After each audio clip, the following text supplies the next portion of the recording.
Today's Q&A is sponsored by Corsair and their new Dominator Platinum RGB DDR4 memory available in white.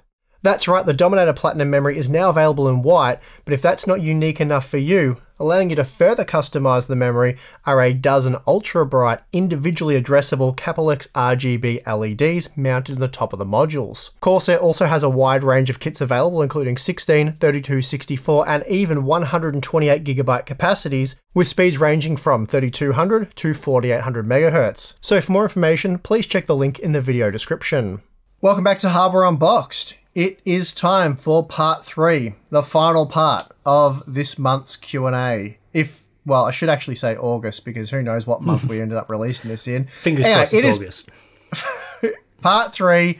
I'm here with my co-host Tim, who's more with you, I suppose, because I'm here on a monitor within a monitor. It's kind of a weird thing, but you know, that's how it is at the moment. Well, I guess, aren't I monitor Tim to you? Because you must be seeing me through a monitor, so depending on the perspective that you're in. Don't go confusing this issue, Tim. We'll be here for the next 20 minutes trying to work this out. We should probably just get into the questions. Yeah, let's do it. But yeah, we do have another batch of questions here. These ones are from our lovely Patreon members. So if you want to ask these questions, then you just have to sign up for our Patreon account, get access to our Discord server, and in there we have a section for asking these questions. And then we'll dig them out at the end of the month and answer them, which is what we're about to do now. So let's get into it, Tim. Let's do it. All right, first one here. I suppose this will be more a Steve question. Will you be testing motherboard VRMs for APU usage when Ryzen 4000 APUs become available to the wider retail market later on? I doubt it. I don't think so. If there's any boards that have any sort of problems, we might report on that, but I expect them all to work just fine. So yeah, don't think we'll be covering that one.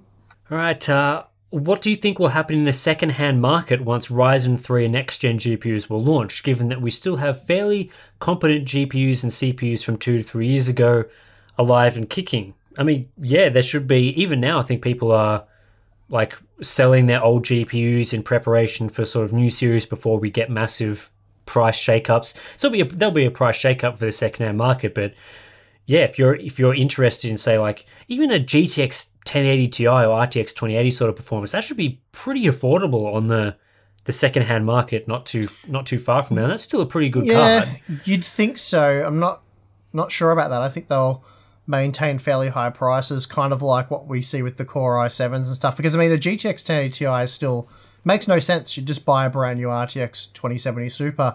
Not sure as to how competent they are once, you know, Zen 3 comes out and we get the next gen GPUs. It depends on how much faster and how much better they are and what pricing's like there.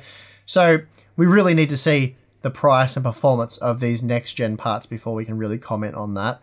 But I'd say for some parts it will reduce the price, others maybe not so much. Regarding timings for DDR4, I have a 3000 MHz 16GB CL14 kit and have a 6700K Z170 system. Is it worth meddling around with it and try to reduce timings with this system? Is it even worth doing on Intel systems at all, or just Ryzen systems? As usual, we're missing a key component for me to answer this, and that is what graphics card are you running? Because if it's a mid-range or slower graphics card, then to answer your question, is it worth even doing? The answer would be no, even if you're on Ryzen.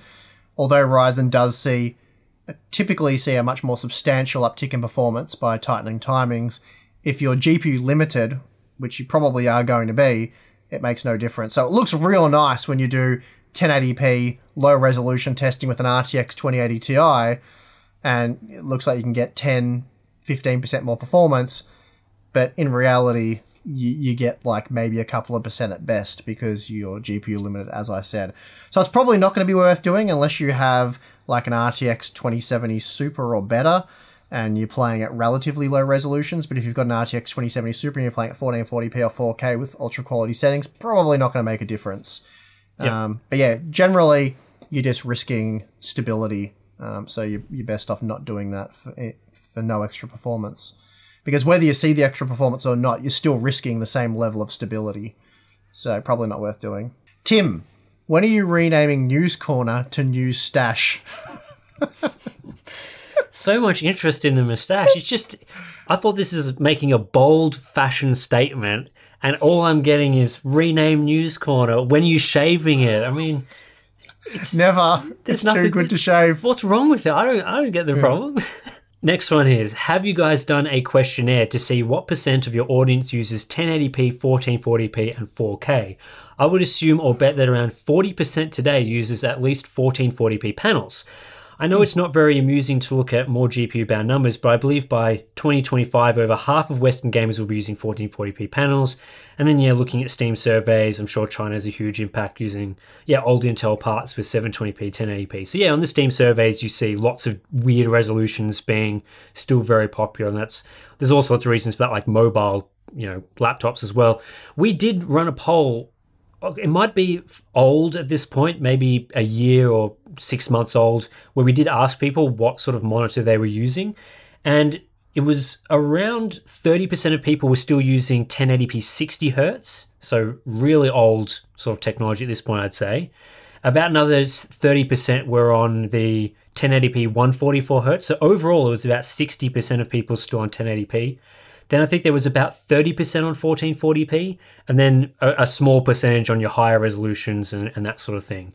So we're not quite at 40% today, going based on our audience, if I'm remembering these numbers right. Still a lot of people on 1080p, but I would expect that over time. 1440p is really cheap now, so I think they'll become quite popular, as well as 4K starts coming down as well. 1080p, especially those people on 60 hertz panels. Hopefully that becomes not really a thing anymore. Hey, Steve and Tim, when's the last time you guys saw each other in person? It's been too long. I think it's been 6 months, right? I miss your company, Steve. We need to get back into this. And I was getting in before you did. I knew you'd have something to add. Well, it'd be the last time you guys saw us in person for the Q&As. And it's probably been 6 months now, which is crazy. It would have been February at the latest, I would have thought, because stuff was really starting to get crazy back then. Yeah, it'll be coming up to 6 months, that's for sure. Yep. And we won't be seeing each other in person for next month's Q&A, and who knows after that. Yep. But very possible that it won't be for the rest of the year, the way things are going locally.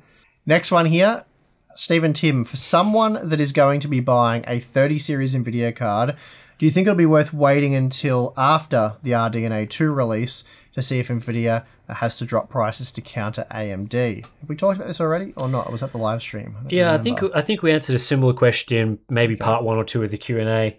I think in this particular situation, it's hard to say. I think even if AMD releases their cards, that doesn't necessarily guarantee that NVIDIA will drop prices if AMD undercuts them. This, Nick is saying here, I'm definitely going to be buying an NVIDIA card, but I want to see our price is going to drop if AMD counters them. And I'm not sure they will, especially being a dominant market player. I mean, with the market share they have, there might not be as much of an incentive to respond to cheaper AMD GPUs. Would depend on the margins, of course, and sort of the competition as a whole. But I wouldn't be holding my breath for dropping prices in response to AMD. I think maybe waiting for just to see what the competition is like, whether you should go NVIDIA or go AMD is more beneficial, but price drops is probably a bit of more of an ask. Other than single-core CPUs, why are CPUs with an odd number of cores not more common? Generally, it's because of the way they're laid out, the architecture and the design of the CPU for accessing things like cache, memory controllers and all that sort of stuff. It doesn't make sense. It's I think probably the easiest way to put it would be an inefficient use of space to have them designed that way, really. And even in if you had a 3-core processor in the 4th core, you put an iGPU, that still wouldn't really work. You can't format them that way. That would have to be something that would have its own sort of separate space tacked onto the end to direct access to memory or whatnot.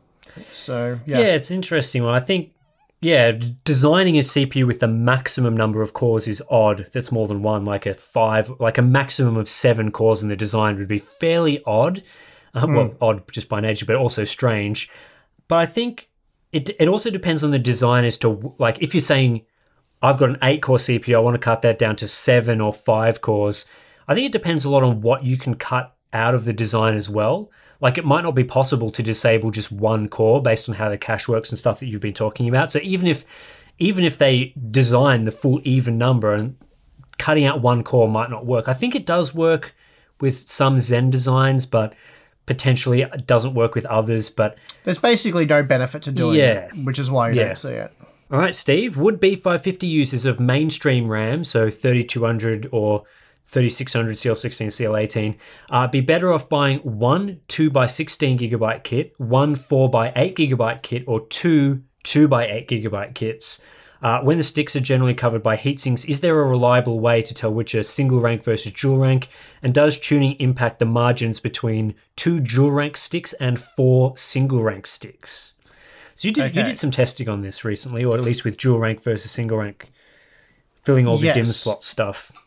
Yeah, so first of all, we're talking about 32GB versus 16, is that right? So I think it's 2 16, so 32, or 4 8, which is 32 as well, or buying two 8 gig kits. I don't really see how those last two are different. 4 by 8 gig or two 8 gig should be the same, right? Yeah. I mean, you want to be pairing the same type of memory. Like, if you've got a choice, you want the same, frequency, timing spec. Otherwise, it's sort of weakest link type situation. So you're paying possibly more for memory that you're not going to be able to use at that speed. So basically, let's just say it doesn't really matter about the capacity. We're talking about 4 sticks versus 2 sticks. Yep. Generally speaking, it depends on the game and stuff like that. 4 sticks will provide better performance if everything else is the same, because you'll be running at least dual rank in that situation. If the 2 sticks are already dual rank and you go to quad rank, then I'm not sure. I'm not sure on the difference there. It may even hurt performance. Not sure. I haven't tested it. All I know is dual rank is always equal to or better than single rank, or with 3rd gen Ryzen anyway, because that's a testing I've done.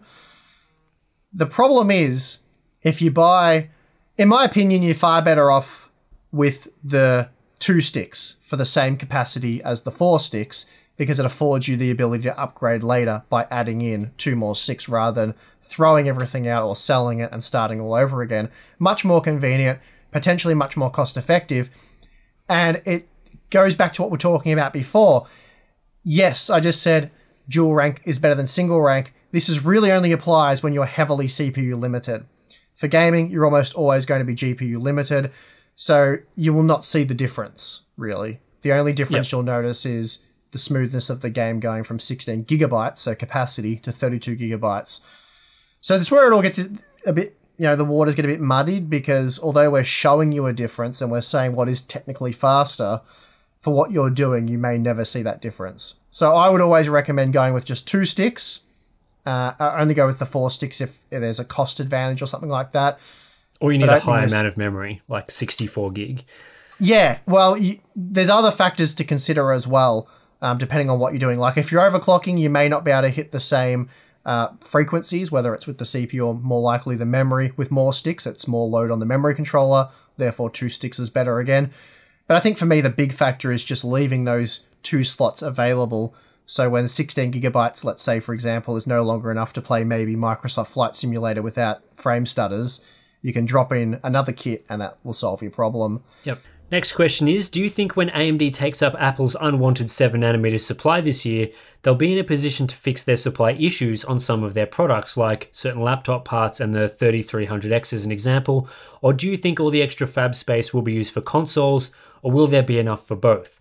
So I don't think based on what we've heard out of TSMC, there's a situation where there's just suddenly going to be extra capacity. It sounds like all this stuff has been planned out for a long time. The capacity is, you have to order these stuff well in advance at fabs. So even though, Apple might be cutting back on their 7nm usage, probably moving to 5nm or whatever, that will have already been planned to be used by another customer like AMD or someone else at that fab. So I don't think there'll just be suddenly this whole bunch of space available, which then begs the question, is there going to be capacity to fix those other parts? It sounds like on the laptop stuff, there's been much more demand for those parts than AMD anticipated, which makes it very difficult for them to suddenly find more capacity because it's all booked up, all that stuff's planned in advance. Whereas I do think there will be plenty of space for stuff like fabbing consoles, because they would have sales targets that they would know about. Sony and Microsoft are going to say, we need this many chips. AMD will then order that capacity from the fabs. So I still think we will see parts like the laptop APUs, the 3300X and the lower end parts, which are not high margin parts, so AMD doesn't have as much incentive to sell them. I think all that stuff will still suffer for a little bit until, maybe further down the track, or maybe with, newer generations where AMD can, be more aggressive with buying more capacity or that sort of situation. So, yeah, what you just touched on there with the 3300X is accurate.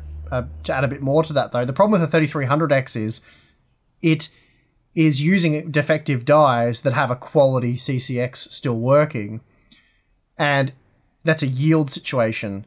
So obviously that's why the Ryzen 3 range took so long to come out, because they were building up an inventory of those dies, and that's why they had two different configurations as well, because it allowed them to sell a broader range of dies with the 3100 and the 3300X.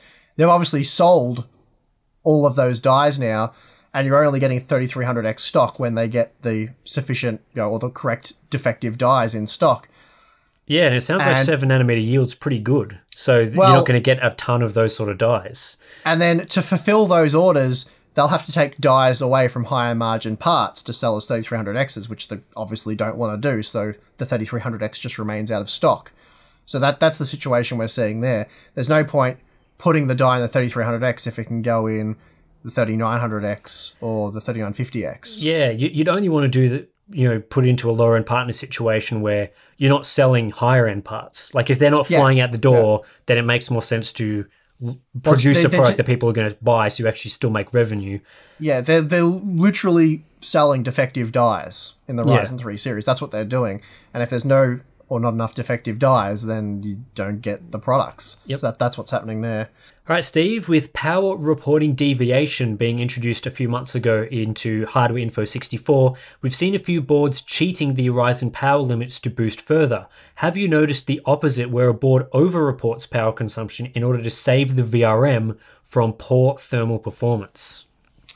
I haven't looked into this. Well, I have looked into this. I don't know how closely, but basically when I was doing my VRM thermal performance stuff, I was monitoring power consumption at the wall and what HWInfo was reporting. And I was also reporting the average clock speed maintained over the last half hour of the benchmark. And I didn't really see any key patterns there. Like, it was sort of all over the place.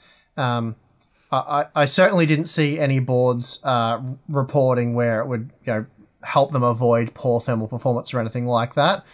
So yeah, I didn't really see any direct links where it was cheating one way or the other, really. They all seemed reasonably tight. There was a few boards that were 50 to 100 megahertz under, but the reporting was still accurate, so there was something else going on there. But also, it's just a bit weird as well, because I saw some boards running 100 megahertz lower, but then rebooting and trying the test again, it then got back to where the other boards were. So maybe a few bugs, a few quirks in the boost algorithm there. Didn't really seem to affect VRM thermal performance one way or the other, really. So we're talking very small percentage differences in clock frequency, and it doesn't necessarily change the voltage and all that sort of stuff. Steve, does disabling hyperthreading allow for better overclock? I recently found out that in a game I spent most of my time playing, iRacing, it uses 2 to 3 threads most of the time.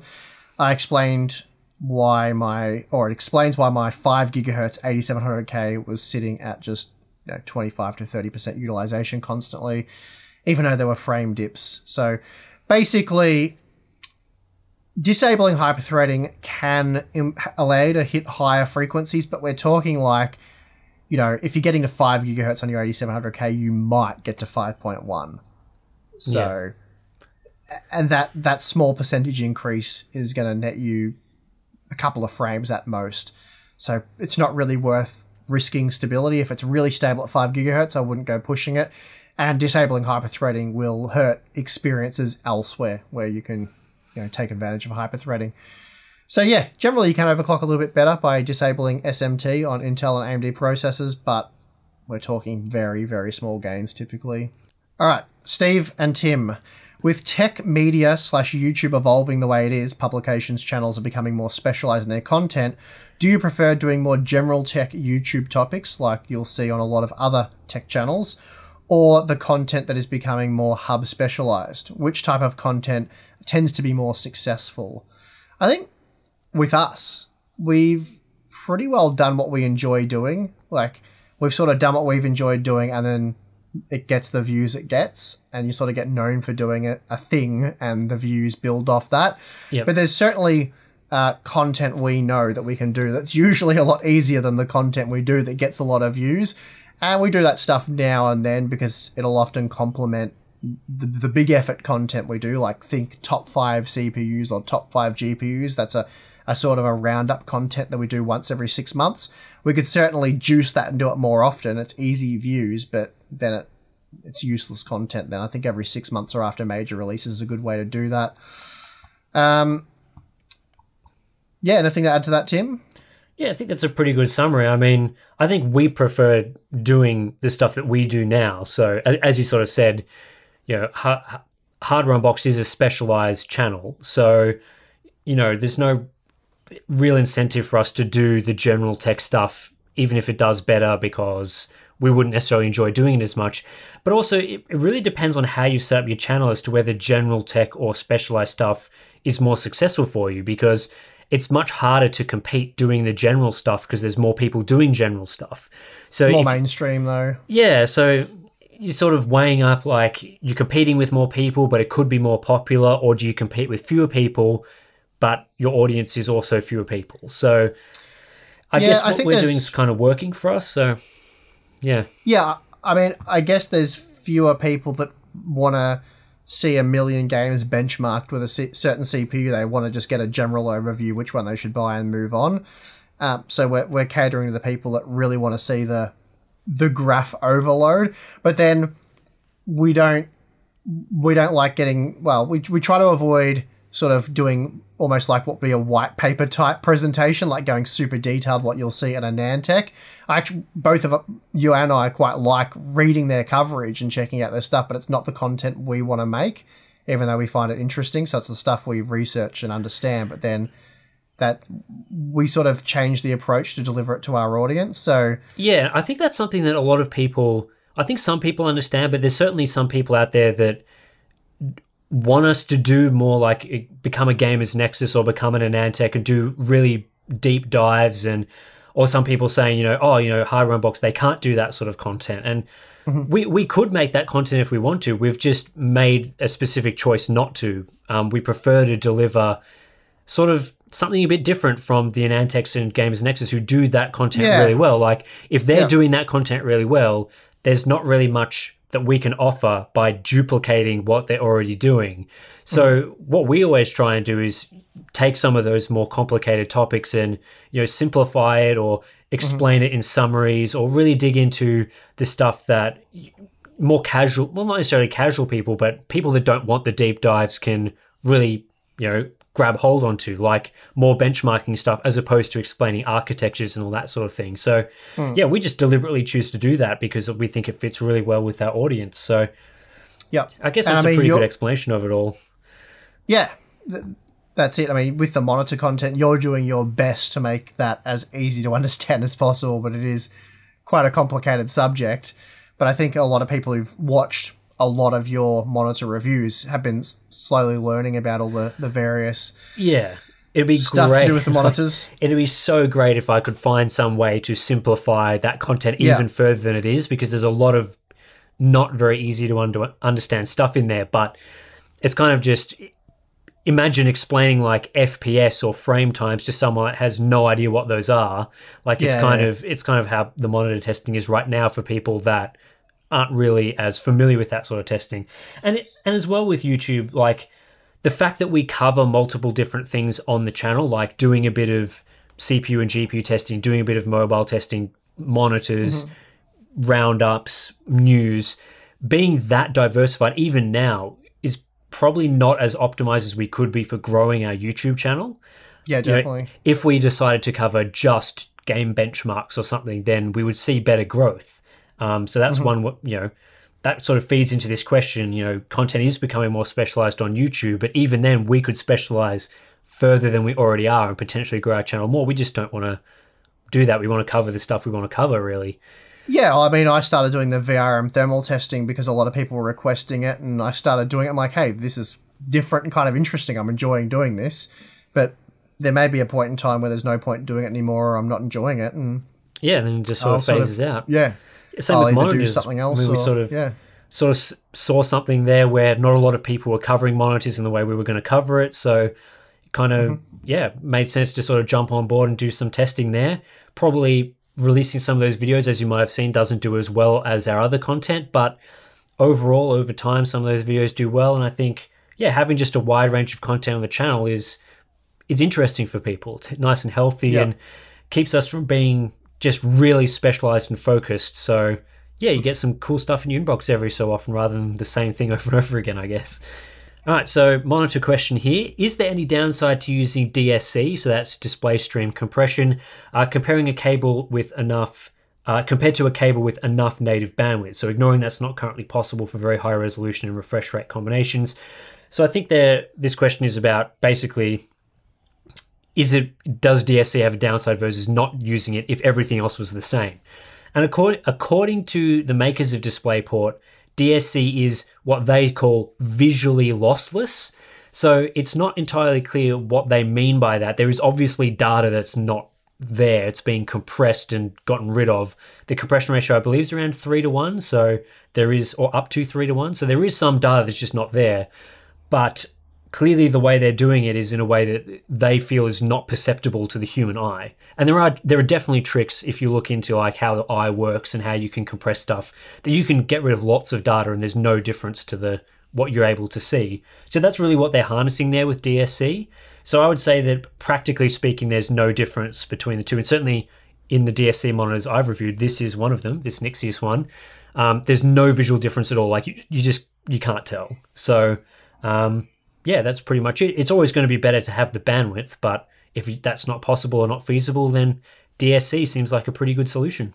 A question for both of you. What's the most uninteresting / boring part about your job? I'm guessing it's editing the videos. Oh, I wouldn't say that. It's probably the Q&As with Tim. I got burned so hard there. Oh, be old burn there. You just hate doing it. Editing. I don't know. What's the most boring part for you?